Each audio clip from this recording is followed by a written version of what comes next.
of Fame Thursday, so we wanted to invite our good friend Charles Barkley to join us as well, because I go to the well every time, Marshall. You know, I have a routine. I got to go to Charles. I got to go to you. I got to go to Shaq. And I got to go to Jerry West. But we're your people. You're my people. Yeah. Hi, Charles. What's up, y'all? Hi, honey. How are you? I'm doing great. I'm in cold Cleveland. Getting ready for All-Star Weekend, but I am doing wonderful. Did you see your crazy friend Shaq in his video getting on a plane in a full-length fur coat yesterday? He looked ridiculous. Funny. That was funny. I did not see that. I don't do any social media or anything like that. I was flying to Cleveland, and I have not done anything. I haven't looked at any television since I got here.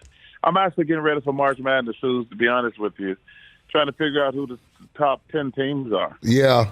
Hey, Charles, I got to ask you about this because it was just so funny to me to watch Durant dance around not picking Harden.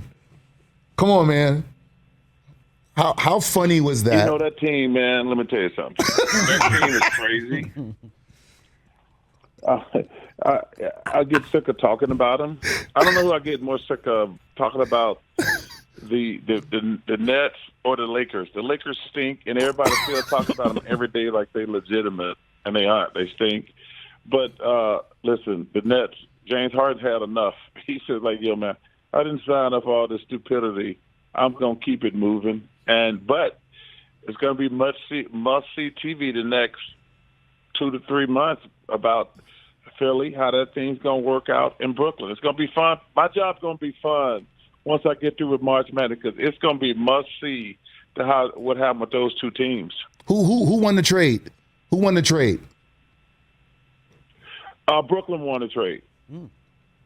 Yeah, wow. Brooklyn won the trade. I mean, they get an all-star in Ben Simmons. Mm-hmm. They get Seth Curry, who's one of the 10 best shooters. I like Drummond, who's already paying dividends.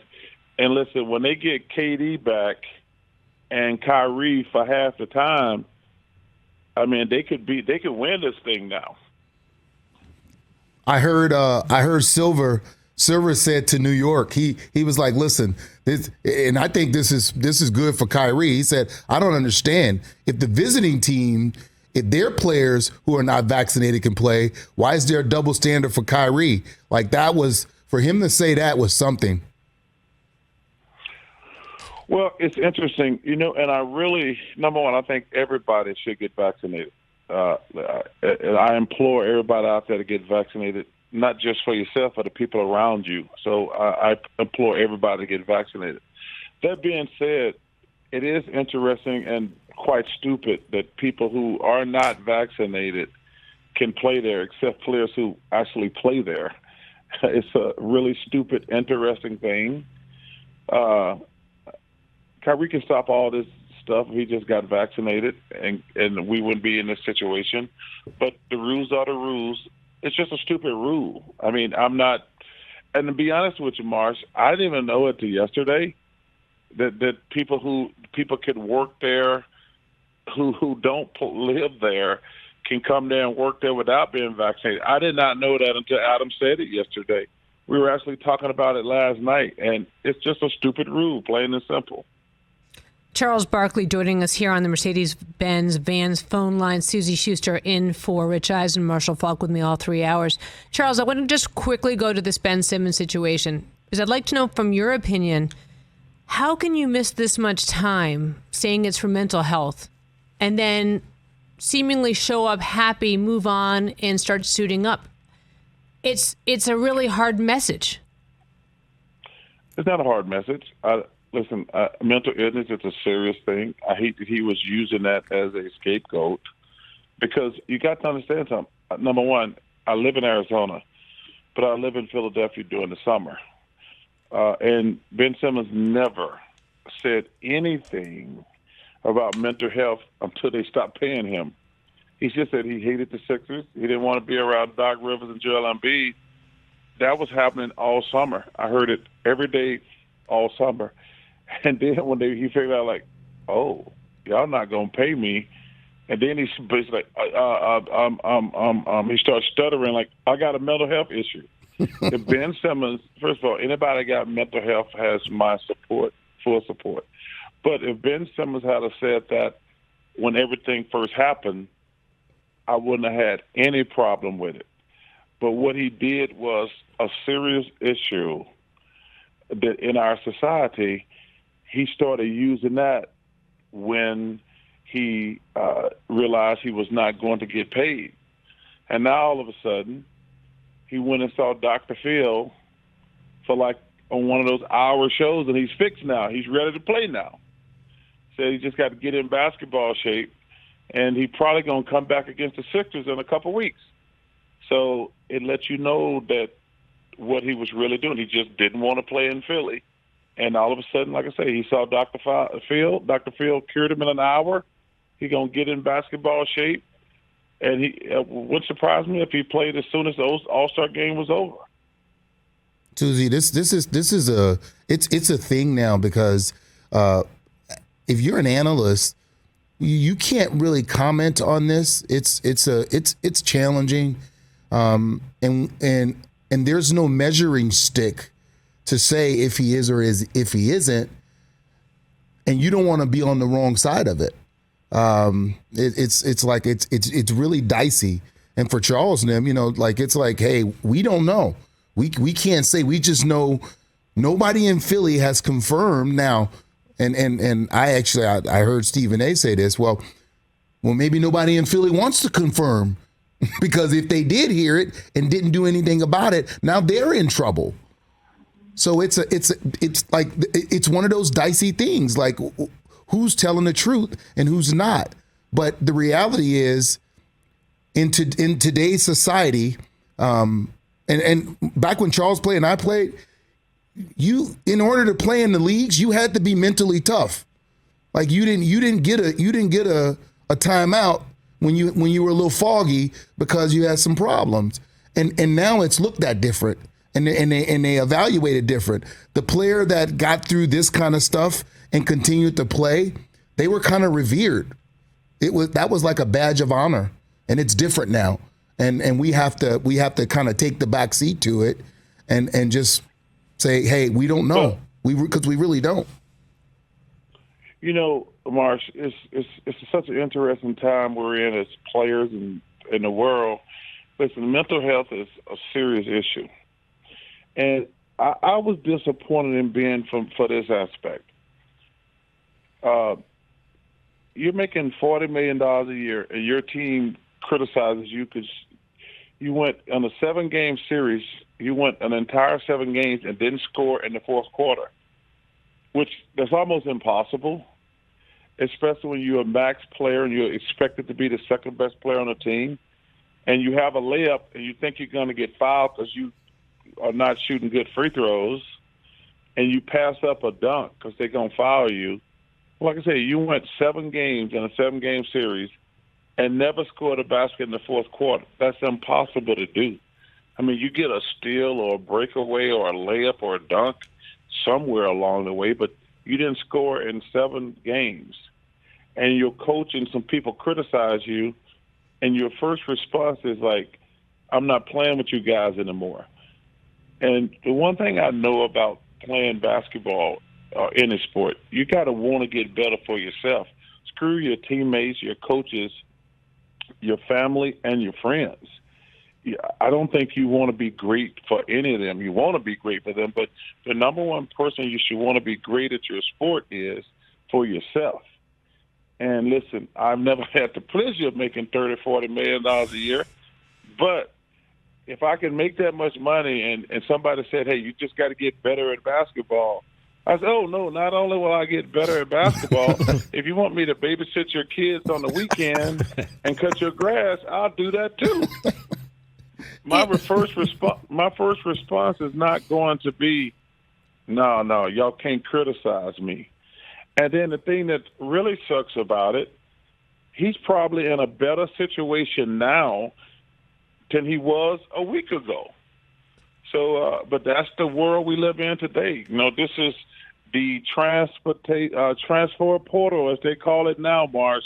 Yeah. We're in the transfer portal in all walks of sports now. And, Doc Rivers, Charles Barkley, is on his way pretty soon for shall we say, a couple of days off in warmer weather, and he'll have some time to think about this. But we're talking about a coach who is really good with young players, who's a dad, and the way that he's now going to have to come out of this, and I wonder, it'll be interesting to see if you're right that New Jersey came out on top. But, what he said was a challenge to Ben Simmons. In my opinion, Ben Simmons should have reacted, and instead it's almost like, and again, I'd say this with a grain of salt, if it is a mental illness issue, I'm not criticizing nor judging, but I want to be better if someone calls me out. I want to show them that they're wrong. So if somebody says to me, I'm not sure I can win with you, I want to show them that they can believe in me. And I remember last time I was sitting in the chair, it was right after Simone Biles had pulled back and people were just judging her and saying, this is ridiculous, you should be competing for America. And she said, I need to feel good about myself. And I was very vociferous in saying, back off. If she's got some issues, she's spinning a million times through the air and could break her skull at any time. So back off, all you fat asses sitting on your sofas at home. But, yeah. Well, I think it's a couple things. I think, number one, the problem we, myself included, have with Ben never said anything about mental illness until they stopped paying him. Because that's one thing you can't prove, people's mental illness. But if he had said that, it was a whole 3 to 5 months before he said anything about mental illness. He never said anything over the summer. And then when they stopped paying him, that's when he claimed mental illness. If he got a mental issue, I think we wouldn't have said anything. But to bring it up later, we have a problem with. Listen, I think Marshall touched upon it earlier. So, I don't know about Simone Biles. I don't know enough about gymnastics, to be honest with you. But I will say this. These guys, they want all this money. They want all the accolades that go with being rich and famous. It's pressure. If you don't want no pressure, you need to get a 9 to 5 like a normal, amazing person who works 9 to 5. But if you're going to be rich and famous, there's a tremendous amount of pressure on you to perform. Just like it was on me, Marshall, everybody who's ever played the game. And now it's probably even more because of the money they make. So I hope anybody who got some mental illness gets some help. But the bottom line is, if you're going to be rich and famous and get paid millions of dollars, you're going to be under pressure. Plain and simple. And if you don't want that pressure, you can't be rich and famous. And you can't whine about it and say, I don't want to do this. And then you can't take these people's money. And that's the bottom line. Yeah. If you're famous, you're going to be on a tremendous amount of pressure. And that just goes with the territory, plain and simple. Yeah. Charles, when I think about it, it's like when Ben Simmons was in year 1 or 2, and he wasn't shooting well then, and he was being criticized by his coach. I'm sure he was like, hey, we got to work on this. He couldn't figure out if he was left-handed or right-handed at that point in time. We didn't hear about, and I'm wondering, is it the pressure once you get the money to perform? Is it not the same pressure that got you the money when you didn't have, like, I haven't seen somebody without money, like a bench. I haven't seen a bench player say, yeah, dog, I got mental problem. I haven't seen it yet. It's only high profile when they're not performing how they're supposed to be in sports. That's the only time we're hearing it. We're not hearing it from the backup or somebody that's like in a G League. They're not saying it. Because here's the thing, and this is what, if the team find out that you have that issue, you're probably not getting paid. You're probably not. But if it's a real issue, you should say it's an issue regardless. and we should like really, really provide help.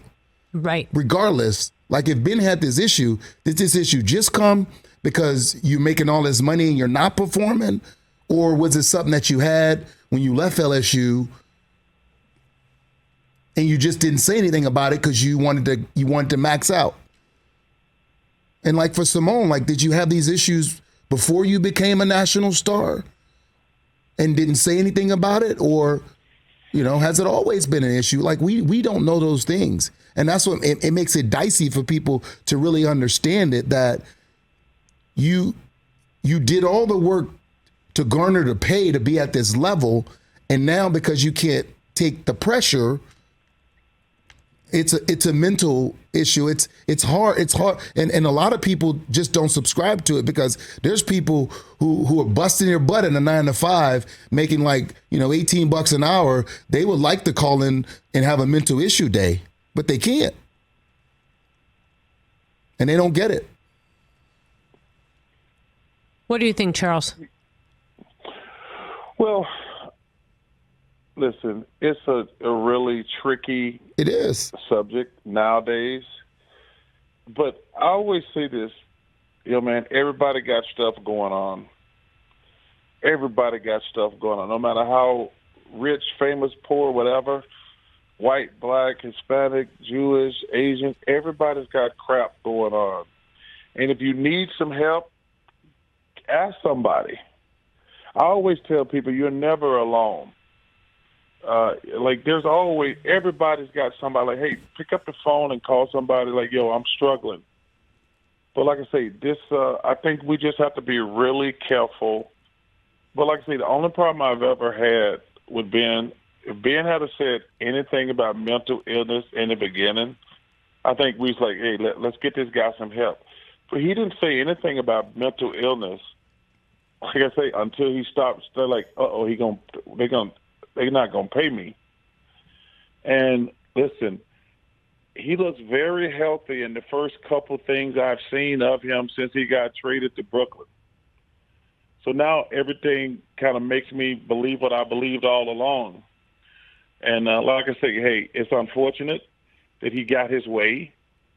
It's unfortunate. I want to make that clear because your employer has the right to ask you to get better at your craft. Suzy, I think you said it earlier, and I said it earlier too. Like, I wanted to be great at basketball for myself. Mm-hmm. I know I had great family and friends around me, great teammates, and the organization. But the number one priority for any job is to be great for yourself. I mean, I wanted to be great. And Ben turned me and a lot of people off when he got mad at the Sixers. Like, yo, man, you got to get better at basketball. But when you're making $35 million for the next 3 or 4 years, guaranteed, there's nothing. It's not like the NFL where they can cut you if you ain't doing your job. Ben knew he had a security blanket. He was going to make $35 million for the next 4 years. And so now he's in a better situation. And I think that's unfortunate. But hey, that's the game today. When you make that much money, you have a lot of power. I mean, look at James Harden. This is the second team he's forced his way out of. He didn't like Houston. Then he's same thing in Brooklyn. But James makes $45 million a year. That's just the league we play in today. The players have all the power for now because there's going to be a lockout, just like there is in baseball. There's going to be a lockout in football, too. I've been saying for the last couple of years, these owners are going to get their money back the next chance they get. Them guys been paying all of us jocks every single dime with nobody's in the stands, and they're going to get their money back. Baseball just had to go first. They're not going to start on time. When it's time for football and basketball to renegotiate, a lot of our guys are going to be sitting at home too. Because them owners going to get their money back one way or the other. Charles, before we let you go, I want to know your thoughts on Kyler Murray, since you are a Phoenix guy. What are your thoughts watching this quarterback play out all this drama on Instagram with the Cardinals? Well, I hate social media. Have never Yes, we do. anything. Listen, all those losers on social media, they have one thing in common. They're not working. They just sit around talking about other people. They're just losers. Okay, so obviously I live in Arizona. The first question Kyler Murray got to ask himself, is the criticism fair? You can't overreact when you're a great player, because great players, we're not all perfect. The first question you have to ask yourself, are the coaches, because whoever's leaking this, somebody's leaking it. The first thing you have to say, Suzy, like we talking about, you got to say to yourself, I want to get better as a football player. Is what they're saying about me true? That's fair. He has to look himself in the mirror. He can call it nonsense. I saw his statement. He's not in for this nonsense. But as a player, the first thing you have to ask yourself, and Dr. J taught me this when I was first becoming a star, and there was a couple things that shook me up when I went from just being a nobody to a star. The game changes. And he says, Charles, don't ever overreact. Look in the mirror and says, is the criticism fair? And Kyler Murray has got to do that. Then if the criticism is not fair, he can get mad and do all that stupid stuff on social media, whatever. I saw somebody, I guess they call it scribbling, something like that, when you just erase everybody, which I don't even know what that means. But the first thing you have to do as a player, we can go back to, we were just talking about Ben Simmons. Are they right? And of course, in Ben Simmons' situation, they were 100% correct. He needs to get better as a basketball player. Now, to get back to your original point, I don't know Kyler Murray. I've never met him. I would be curious. If I wanted to know anything about that organization, I'd probably call the great Larry Fitzgerald. Even though he didn't play this year, he's been around there the last couple of years. And I'd ask him off the record about Kyler Murray personally. But I don't know a lot of – I know what I'm reading, but I don't know what's true. That's the key. You know, all these internet people and people voicing opinions, that's just stuff I read on Bleacher Report, or ESPN shows me something like that. But I don't know what's true. But I think to get back to your original question, Kyler Murray has to ask himself, is the criticism fair? And then you can make an informed decision. But you have to look in the mirror first and foremost and say, are the criticisms of me fair? Charles Barkley, that's why we call you. I like the straight shooting. Thanks, pal. Have fun in Cleveland, man. All right, hey, I appreciate y'all. Y'all take care of yourself. Much love. Love you, And pal. y'all be safe. Love All you, right, pal. Love y'all too. Be safe. Hey, you watched all the way to the end. Thanks for that. Watch more right here.